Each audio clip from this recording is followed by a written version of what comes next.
तो इस वीडियो में हम लोग डिस्कस करेंगे फाइनेंशियल मैनेजमेंट पार्ट बी की जो चैप्टर है, पहली चैप्टर फाइनेंशियल मैनेजमेंट। तो फाइनेंशियल मैनेजमेंट को पढ़ने से पहले हम लोग पहले जानेंगे what do you mean by business finance. So business finance मतलब क्या है? बिजनेस फाइनेंस मतलब एक्विजिशन ऑफ फंड्स, मतलब हम लोग फंड्स कहाँ से मतलब एक्वायर करें, मतलब कहाँ से हम लोग फंड्स ले, कैसे हम लोग फंड्स को यूटिलाइज करें और प्रॉफिट जो हम लोग कमाते हैं एक ऑर्गेनाइजेशन में, जब प्रॉफिट कमाया जाता है तो उसको डिस्ट्रीब्यूट किस प्रकार में करें, मतलब कितने हिस्सों में हम लोग डिस्ट्रीब्यूट करें, क्योंकि प्रॉफिट्स कमाए गए हैं तो डिस्ट्रीब्यूट तो करना ही पड़ेगा ना सभी ओनर्स में। तो कितने मतलब परसेंटेज में हम लोग डिस्ट्रीब्यूट करें और कितना सेविंग्स के लिए रख दे, ये सब होता है बिजनेस फाइनेंस में। बिजनेस फाइनेंस में ये भी देखा जाता है कि फंड्स क्या है, मतलब पैसा। सभी बिजनेस में कुछ ना कुछ पैसा चाहिए ही चाहिए। तो कैसे हम लोग पैसा मतलब बिजनेस में लाए, कैसे हम उस पैसे को इन्वेस्ट करें, यूज करें, लास्ट में आता है प्रॉफिट हम लोग कैसे डिस्ट्रीब्यूट करें। तो इसी को ही बोला जाता है बिजनेस फाइनेंस। तो अभी हम लोग बढ़ते हैं what do you mean by financial management, और उसके बाद उसकी ऑब्जेक्टिव्स, मतलब उसका गोल, एम क्या क्या है, फाइनेंशियल मैनेजमेंट का एम क्या है, गोल क्या है, पर्पस क्या है। सो फाइनेंशियल मैनेजमेंट क्या है? फाइनेंशियल मैनेजमेंट का मतलब है कि वो जो प्लानिंग, फिर ऑर्गेनाइजिंग, फिर स्टाफिंग, फिर डायरेक्टिंग एंड कंट्रोलिंग, ये जो 5 पांडव थे ना, उनमें भी पैसे की जरूरत बहुत पड़ती है। तो मैंने तो कहा था कॉस्टली होता है वो सब, तो वही तो उसमें पैसे की जो मैनेजमेंट, मतलब कैसे पैसा मैनेज करे, प्लानिंग में ज्यादा डाले कि ऑर्गेनाइजिंग में ज्यादा डाले कि स्टाफिंग में ज्यादा डाले कि कम डाले, ये सब कौन करेगा? फाइनेंशियल मैनेजमेंट करता है। फाइनेंशियल मैनेजमेंट सभी चीजों का मतलब अनुमान लगा के देखते हैं कि पैसे किसमें ज्यादा चाहिए, किसमें कम चाहिए। सोच लीजिए, और एक एग्जांपल दे रहा हूं, एक छोटा इंडस्ट्री है, स्मॉल इंडस्ट्री है, जो थोड़े ही जगहों पर ट्रेड करता है, तो उसको पैसे की ज्यादा जरूरत होगी, या एक इंडस्ट्री बहुत ही बड़ा है, इंपोर्ट एक्सपोर्ट का काम करता है, उसकी जो कंपनी है आउट ऑफ इंडिया भी अपना जो जितना भी प्रोडक्ट है वहां पे बेचती है, वहां से प्रोडक्ट इंपोर्ट एक्सपोर्ट ये सब भी होता रहता है उन लोग का, तो उनको ज्यादा पैसे की जरूरत होगी ना, उस स्मॉल इंडस्ट्री को ज्यादा पैसे की जरूरत होगी। ऑफ कोर्स वो बिग इंडस्ट्री को पैसे की ज्यादा जरूरत होगी। तो फाइनेंशियल मैनेजमेंट क्या करेगा? उसको ज्यादा पैसा देगा, मतलब उसमें ज्यादा पैसा इन्वेस्ट करेगा, क्योंकि वो बिग इंडस्ट्री है। तो फाइनेंशियल मैनेजमेंट को उतना ही पैसा उसमें ज्यादा इन्वेस्ट करना पड़ेगा as compared to small industry. Small industry तो छोटी इंडस्ट्री है, उसमें ज्यादा इन्वेस्टमेंट की जरूरत नहीं है, वो छोटे छोटे जगहों पर अपने एरिया में ही ट्रेड करता रहता है। तो क्या समझा कि ये समझा हम लोग कि फाइनेंशियल मैनेजमेंट का मतलब है फंड्स, पैसे को किस तरह से मैनेज कर सकते हैं हम लोग ताकि ऑर्गेनाइजेशन स्टैंड कर सके, रन कर सके। तो पहला ऑब्जेक्टिव है फाइनेंशियल मैनेजमेंट का प्रॉफिट मैक्सिमाइजेशन। एक फाइनेंस मैनेजर हमेशा ये देखेगा कि एक ऑर्गेनाइजेशन जो रिस्क ले रही है बिजनेस में, उससे उसको प्रॉफिट मिल रहा है कि लॉस मिल रहा है। क्योंकि देखिए, अगर वो रिस्क ले रहा है बेकार में, अगर उसको लॉस हो गया तो रिस्क भी लिया किसके लिए? लॉस के लिए। तो हमेशा ऑर्गेनाइजेशन प्रॉफिट के पीछे ही भागती है। तो फाइनेंस मैनेजर का यही काम है कि वो देखना पड़ेगा कि वो जो रिस्क ले रहे हैं वो ठीक ले रहे हैं कि नहीं। ठीक ले रहे हैं तो उनको जो रिस्क ले रहे हैं उसका भी कुछ दाम होना चाहिए ना, उसका भी कुछ ये अमाउंट होना चाहिए। ऐसी थोड़ी ना रिस्क लेंगे, तो उसका भी प्रॉफिट के हिसाब से उन लोग को रिस्क लेना पड़ेगा। नेक्स्ट हो गया वेल्थ मैक्सिमाइजेशन। वेल्थ मतलब क्या कि सोच लीजिए, एक ऑर्गेनाइजेशन जस्ट प्रॉफिट के पीछे भी नहीं भागती, हमेशा प्रॉफिट नहीं, वेल्थ भी देखना पड़ेगा। वेल्थ मतलब क्या? एग्जांपल से बताता हूं, टाटा, फिर रिलायंस इंडस्ट्रीज, इन सब का नाम सुनते आपको लगता है ना कितनी बढ़िया इंडस्ट्रीज है, नाम से ही मालूम चलता है कि इतना प्रॉफिट कमाती है। तो दूसरी तरफ अगर मैं कोई भी एकदम बेकार सी इंडस्ट्री, बेकार नहीं बोलूंगा, नॉट प्रॉफिट मतलब हमेशा प्रॉफिट कमाती नहीं है, इतना उनका हाई लेवल नहीं है ऑर्गेनाइजेशन का, कोई भी किसी का भी नाम ले लो आप अपने मन में, तो आप क्या बोलोगे? उनका कभी नाम सुनने में नहीं आया, वो लोग अच्छा प्रॉफिट कमाती ही नहीं है। तो क्या हो रहा है? वेल्थ मतलब कि आपका जो स्टैंडर्ड आपका वेल्थ से पता चलेगा। तो वेल्थ कैसे बढ़ाए हम लोग?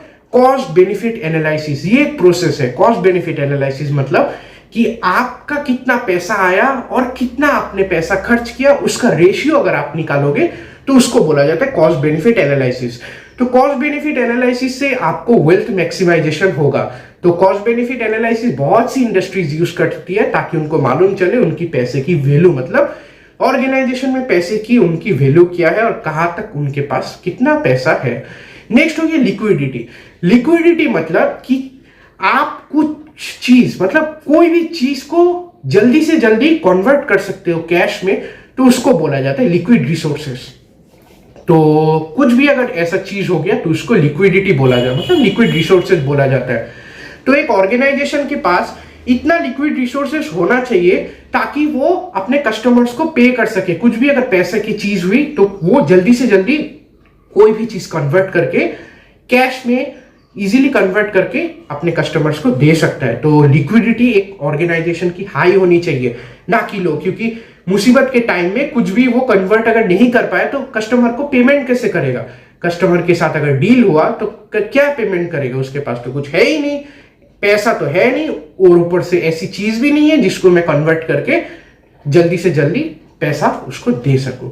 नेक्स्ट पॉइंट आता है हम लोग का proper utilization of earnings. Proper utilization of earning मतलब कि एक ऑर्गेनाइजेशन जो पैसा कमा रही है उसका फुल यूटिलाइजेशन हो रहा है कि नहीं, अच्छी तरीके से हम लोग पैसे का यूटिलाइज कर रहे हैं या बेकार तरीके से एकदम यूटिलाइज कर रहे हैं, तो वो भी एक फाइनेंशियल मैनेजमेंट का ऑब्जेक्टिव होता है। क्योंकि पैसा क्या है, पैसा जब ऑर्गेनाइजेशन में आता है तो उसका फुल यूटिलाइज करना पड़ता है। जहां पर टेक्नोलॉजी इंक्रीज करनी पड़ती है वहां पर आप कीजिए, जहां पर आपको प्रोडक्शन इंक्रीज करना है, जहां पर आपको गुड्स की क्वालिटी इंक्रीज करनी है वहां पर आप कीजिए, ना कि बाहर की चीजें या ऑर्गेनाइजेशन को कितना और सुंदर सजाए, कैसे करके एसी लगा दे, लाइट लगा दे, बढ़िया से एकदम फैन लगा दे, टीवी लगा दे, वो सबसे नहीं होता। जहां पर आप, ये सब होगी थोड़ी लग्जरी चीजें, लेकिन ये भी चाहिए, लेकिन ये सब थोड़ी बेकार की चीजें हो जाती है लग्जरीज लाइफस्टाइल के लिए, ऑर्गेनाइजेशन को सुंदर दिखाने के लिए। तो दूसरी तरफ अगर हम लोग देखें, पहले जो मैंने कहा कैसे प्रोडक्शन इंक्रीज करें, कैसे गुड्स की क्वालिटी बढ़ाए, इसमें भी पैसा चाहिए। तो क्या, तो हम लोग जो भी अर्न कर रहे हैं वो सब ठीक यूज हो रहा है कि नहीं, ये भी देखना एक पार्ट होता है, ये भी होता है goal objective of financial management. Next point हो गया हम लोग का फ्लेक्सिबिलिटी। फ्लेक्सिबिलिटी का मतलब ये है कि एक ऑर्गेनाइजेशन जहां पर भी पैसा इन्वेस्ट कर रही है वो एकदम मतलब देख के इन्वेस्ट करना पड़ेगा। देखिए, क्योंकि बिजनेस एनवायरनमेंट क्या है, चेंज होता रहता है। मैं हर वीडियो में कहता हूं बिजनेस एनवायरनमेंट चेंज होता रहता है, फ्यूचर अनसर्टेन है।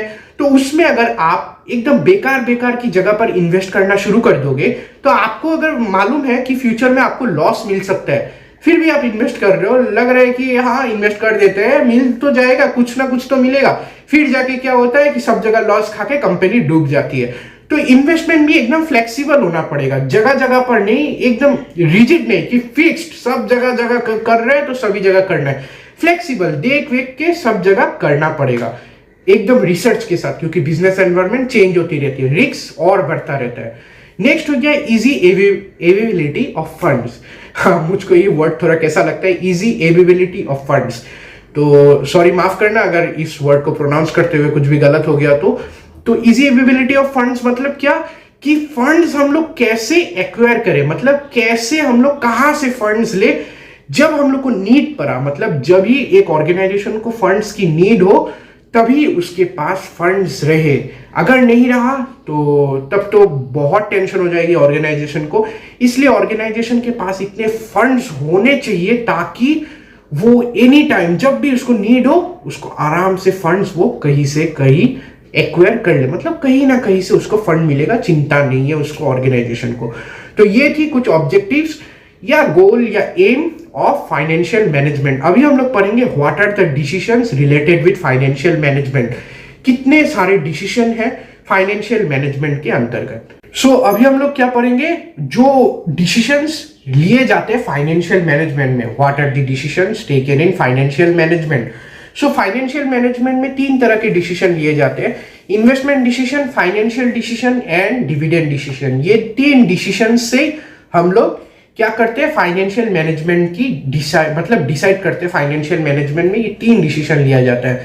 सो पहला हम लोग धीरे धीरे करके सभी डिसीजंस को एकदम क्लैरिफाई करेंगे, प्लस उनके देखेंगे क्या क्या पार्ट है। तो अभी हम लोग पहले पार्ट में आ जाते हैं, investment decision. So investment decision मतलब कि देखना कि एक ऑर्गेनाइजेशन को ये देखना पड़ता है कि उन्होंने कितने एसेट्स पर कितना इन्वेस्ट किया है। इन्वेस्टमेंट डिसीजन वर्ड से आपको समझ में आ रहा है कि इन्वेस्टमेंट डिसीजन मतलब कि इन्वेस्टमेंट हम लोगों ने क्या किया है, क्यों किया है, कितना किया है। तो किस पे होगा? सब एसेट्स पे होगा। एसेट्स, हम लोग ने कितना एसेट्स पे कब किया, क्यों किया, कितना किया, इसके बारे में देखना। इसको ही बोला जाता है इन्वेस्टमेंट डिसीजन। तो अगर हम लोग लॉन्ग टर्म के लिए इन्वेस्ट कर रहे हैं किसी एसेट पे तो उसको कैपिटल बजटिंग बोला जाता है। अगर हम लोग शॉर्ट टर्म के लिए हम लोग किसी इन्वेस्टमेंट किया एसेट्स पे तो उसको बोला जाता है working capital management. Long term के लिए कैपिटल बजटिंग याद रखिएगा, और शॉर्ट टर्म के लिए वर्किंग कैपिटल मैनेजमेंट। इन दोनों को अगर लॉन्ग और शॉर्ट टर्म के लिए दोनों का अलग अलग नाम है। तो अभी हम लोग ने क्या पढ़ा? इन्वेस्टमेंट डिसीजन के बारे में। अभी हम लोग क्या पढ़ेंगे? Factors affecting investment decision. जो हम लोग इन्वेस्टमेंट डिसीजन में जो भी डिसीजन लेते हैं, डिसीजन लेने के टाइम हम लोग को कुछ कुछ चीजें मतलब ऐसी इफेक्ट करती है जिसमें हम लोग डिसीजन लेने में थोड़ा सा हम लोग को दिक्कत होता है। क्या चीज है? पहला है rate of return. Rate of return का मतलब ये है, कभी कभी क्या होता है, जो प्रोजेक्ट हम लोग कर रहे हैं, जो भी नया नया गोल आता रहता है ना, तो उनको प्रोजेक्ट बोला जाता है। तो प्रोजेक्ट जो भी हम लोग नया नया करते रहते हैं, तो उनसे हम लोग जो भी प्रोजेक्ट करेंगे उनसे हम लोग को पैसा मिलेगा। जो भी गोल होगा उससे हम लोग को पैसा मिलेगा। हम लोग कंपेयर करते हैं कि जो प्रोजेक्ट हमने लिया उसमें ज्यादा पैसा है कि जो प्रोजेक्ट हमको वो अलग प्रोजेक्ट है उससे ज्यादा पैसा मिलेगा। तो इन सब चक्करों में क्या हो जाता है कि बहुत टाइम लग जाता है कि कौन सा प्रोजेक्ट हम लोग ले, किस में ज्यादा पैसा है, क्योंकि पैसे के पीछे इस दुनिया भागती है और गोल भी यही है, प्रॉफिट मैक्सिमाइजेशन। तो इसमें टाइम लग जाता है कि कौन सा प्रोजेक्ट हम लोग ले और कौन सा प्रोजेक्ट हम लोग जो प्रोजेक्ट है उससे हम लोग को कौन सा मतलब ज्यादा पैसा किस में मिलेगा। जिससे ज्यादा पैसा मिलेगा वही प्रोजेक्ट हम लोग करेंगे। नेक्स्ट हो गया cash flow on investment. Cash flow मतलब क्या है कि एक ऑर्गेनाइजेशन में inflow and outflow of cash कितना हो रहा है। इनफ्लो मतलब कितना कैश आ रही है और आउटफ्लो मतलब कितना कैश जा रहा है। तो एक ऑर्गेनाइजेशन को स्टेबल रहने के लिए हमेशा क्या होना पड़ेगा? Inflow of cash should be more than outflow of cash. मतलब कि जो पैसा आ रहा है वो हमेशा ज्यादा होना पड़ेगा एज कंपेयर टू जितना पैसा जा रहा है। क्योंकि देखिए जितना पैसा आ रहा है, सोच लीजिए आपका 80,000 पैसा आ रहा है और आपका पैसा जा कितना रहा है? कम से कम 40 से 50,000। तो उसमें जो बीच का डिफरेंस हो गया सेविंग्स उससे हो जाएगा। लेकिन अगर आपका एक्सपेंस ही मतलब 1 लाख के करीब है और आपका इनकम ही अगर 70 से 80 है तो तब तो एक्सपेंस आपका ज्यादा है, आपका ऑर्गेनाइजेशन लॉस खा रहा है कब से। नेक्स्ट पॉइंट हो गया कैपिटल बजटिंग टेक्निक्स। जो मैंने कहा था कैपिटल बजटिंग क्या था, मतलब कि लॉन्ग टर्म में हम लोग एसेट्स में कितना इन्वेस्ट कर रहे हैं। तो ये जो डिसीजन है कैपिटल बजटिंग डिसीजन में, क्योंकि लॉन्ग टर्म में हम लोग इन्वेस्ट कर रहे हैं तो हम लोग को ये देखना पड़ेगा कि कितना हम लोग इन्वेस्ट कर रहे हैं। ये बहुत रिस्की चीज है, लॉन्ग टर्म के लिए रखा गया है ना। अगर ये लॉस खा गई तो हम लोग को फ्यूचर तक इसका सफर करना पड़ेगा। तो इसलिए हमेशा कैपिटल बजटिंग डिसीजन में हम लोग को देख के डिसीजन जो भी है लेना पड़ेगा। आज की इस क्लास में हम लोग ने जाना बिजनेस फाइनेंस के बारे में, फाइनेंशियल जो है मैनेजमेंट के बारे में, फिर उनकी ऑब्जेक्टिव्स, फिर क्या क्या डिसीजन लेने पड़ते हैं, investment decision, dividend decision plus financial decision. तो पहला हम लोग ने इन्वेस्टमेंट डिसीजन के बारे में अच्छे से जाना, उसमें क्या डिसीजन लेते समय हम लोग को क्या प्रॉब्लम होता है इसके बारे में अच्छे से जाना। तो यहीं पर मैं करूंगा वीडियो एंड, क्योंकि बहुत सारी टॉपिक्स हम लोग ने कर लिए डिस्कस एक ही वीडियो में। बाकी की वीडियोस में हम लोग आगे की टॉपिक्स को और डिस्कस करेंगे। तो प्लीज अगर आप चैनल में नए हैं तो please like share and subscribe कर दीजिए, चैनल को प्लीज कर दीजिए। हम लोग ने पार्ट ए कंप्लीट कर लिया है इसलिए कह रहा हूं प्लीज कर दीजिए। तो मुझे भी बहुत खुशी मिलेगा, बीएन ट्यूटोरियल को भी बहुत खुशी मिलेगा, मेरे पार्टनर नीरज को भी बहुत खुशी मिलेगा। तो प्लीज कर दीजिए। आपको वीडियो अच्छा लगे तभी लाइक कीजिए, शेयर कीजिए और कमेंट भी कीजिए। अगर डाउट है प्लीज तब भी कमेंट कीजिए। अगर जो नोट्स की चिंता, मैं हमेशा कहता हूं नोट्स की चिंता मत कीजिए। हम लोग के वेबसाइट में जाइए बीएन ट्यूटोरियल पे, वहां पे नोट्स भरे के भरे पड़े हैं। और एक बात मैं कहना चाहता हूं, अगर आप डीमोटिवेट हो रहे हो ना, हमेशा अगर आपको डीमोटिवेशन लग रहा है तो जाइए हम लोग के कॉमर्शियल जोन जो इंस्टाग्राम पेज में, वहां पर हम लोग के कोट्स पढ़िए। आपको मजेदार Hindi quotes plus English quotes मिलेंगे, वहां से आप मोटिवेशन गेन कर सकते हैं। प्लीज जाइए, हमेशा मोटिवेटेड रहिए, डीमोटिवेट मत होइए, मोटिवेटेड रहिए। जाइए हम लोग के कोट्स पढ़िए, बढ़िया से बढ़िया कोट्स लिखे हुए वहां पे पढ़िए, मोटिवेट होइए। तो मिलते हैं आपको नेक्स्ट वीडियो पे।